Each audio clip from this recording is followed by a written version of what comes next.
Hey, what up everybody, it's your girl Leah in here. Thank you guys so much for joining me here today at Black Girls Love Movies, where your favorite black girl, that would be me, sits down and talks about some of her favorite TV, anime, movies, just about everything under the sun. Today, if you guys couldn't tell, we're going to be talking about episode 2 of American Crime Story, The Assassination of Gianni Versace. This episode is called Manhunt.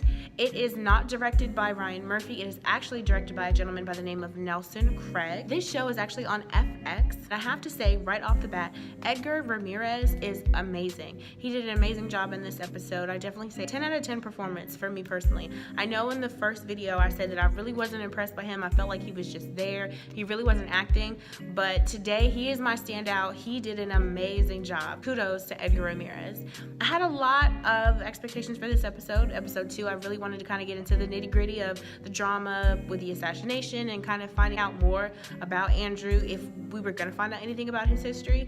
But they definitely laid a lot of groundwork. This episode is full of so many important little tidbits that I think are going to be important later on throughout the series. So today what we're going to do, I'm just going to talk about a couple of my favorite scenes. I don't want to spoil it too much because I hope you guys are watching it just like I am. So here we go. One of the really important scenes, and it actually happened very early on, it was kind of quick, was we see that Gianni is going to the hospital with his boyfriend. We see the camera cut away and then we see two guys laying in a hospital bed. I assume that these two guys, they were probably HIV/AIDS positive, because from the look on Gianni's face, it's like he was looking at potentially his own future. There is a scene where he talks to the doctor about another sister other than Donatella, where he's explaining that, you know, she was really sick and how he feels about sickness. Right off the bat, I feel like Gianni knew that he was probably going to get sicker from this. If not, there was a possibility that he was going to die. So he's kind of coming to grips with that, because the scene that he has with his boyfriend on the beach, really powerful scene, and I almost cried because he kind of says the first time in his life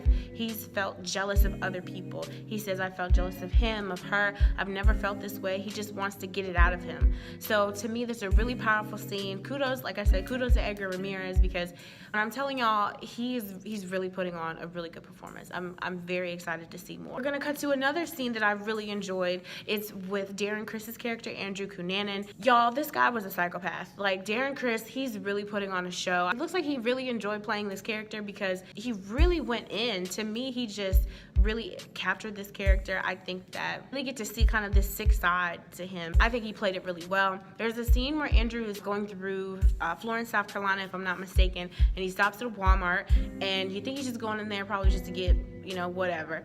He comes out with Oreos, milk, and a screwdriver, switches the tags from South Carolina place to whatever place that he had, but off in the distance, he sees a little girl. Look on that little girl's face, priceless. You can really see that she sees the kind of monster that he is, and that's saying something, seeing that she don't know who this person is, just some random guy she saw at Walmart. To me, his evilness, that kind of hauntingness as a character, he's really putting that forth. I really like that scene. And just kind of talking about Darren Criss' performance overall, I really like this, to kind of see this really meticulous psycho character. It's really interesting because he plays him really anal. He practices his responses to people in the mirror, and when I say he practices, there is a scene where you can see Andrew literally practicing how he's going to convince this woman downstairs to switch his room out. I mean, it really blows my mind. He does it so effortlessly. It's just, it'll blow your mind. Okay, I want to go ahead and skip ahead because I want to talk about this other scene really quick. The scene between Andrew Cunanan's character and another character named Ronnie, who we are to assume he's also gay. He also admits in the show that he is HIV positive as well. Talks about his struggles with that. But there's this really quick moment between them where you can see Andrew clearly lying. And I believe Ronnie kind of senses that Andrew is a liar as well in this scene. But he talks about meeting Gianni Versace, and he even says that Gianni proposed to him.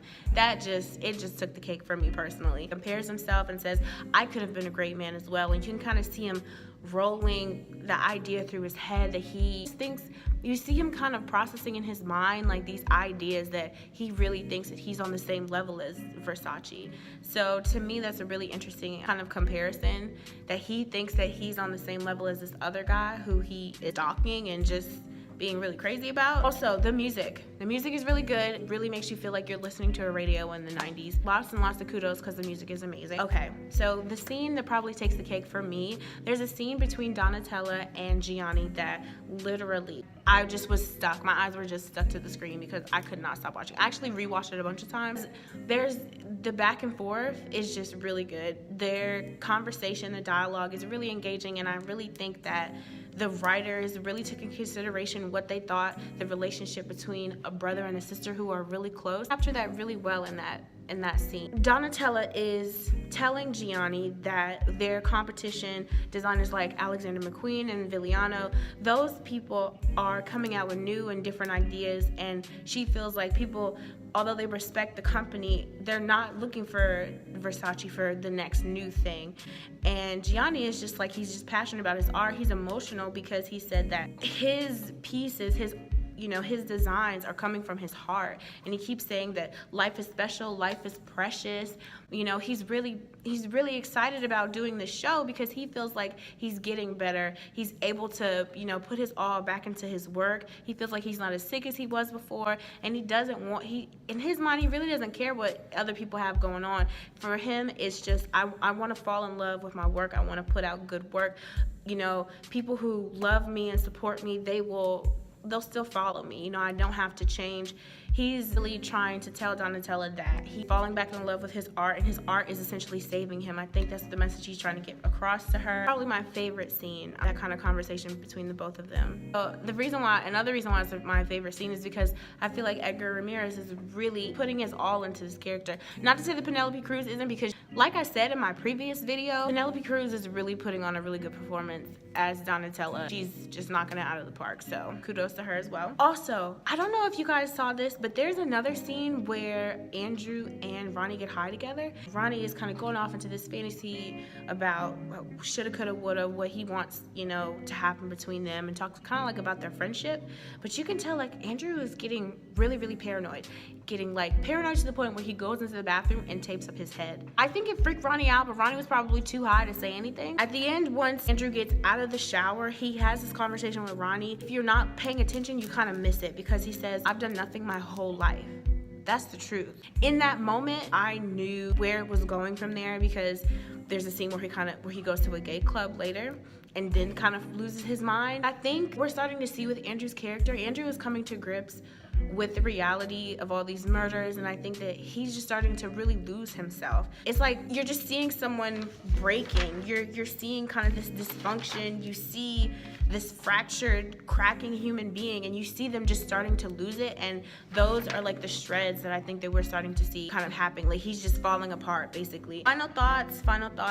Great episode. And also, as I said before, I have to take back what I said about Edgar. If you guys are not watching this show, I don't know why you're watching. I don't know why you're not watching this show. It's great. You guys really need to be watching. I'm really excited for the episodes coming up this week. That's all that I have for you guys. Thank you guys so much for watching the video. If you like this video, please hit that big red button below and subscribe to the channel. Thank you guys so much. I'll see you guys back later with another review.